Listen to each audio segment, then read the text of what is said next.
Hello guys, তোমরা সবাই কেমন আছো? আশা করি তোমরা সবাই ভালোই আছো। আল্লাহর রহমতে আমিও খুব ভালো আছি। আজকে আমরা জিটি নিয়ে বেরিয়ে বললাম আমার মামার চুল কাটতে। আমরা যাওয়ার সময় আমাদের চোখে বললো একটা খ্যাপা বন্ধু, যার নাম হলো সানি। আমরা যাওয়ার সময় একটা দোকান দেখলাম, কিন্তু ওখানে প্রচুর ভিড় ছিল বলে আমরা চলে এলাম।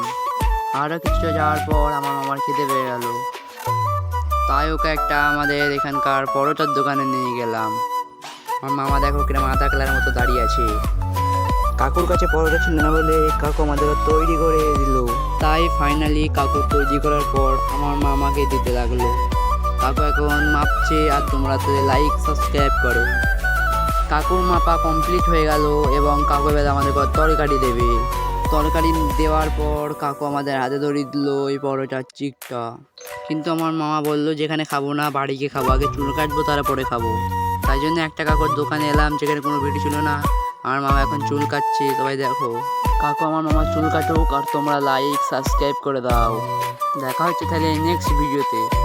বাই।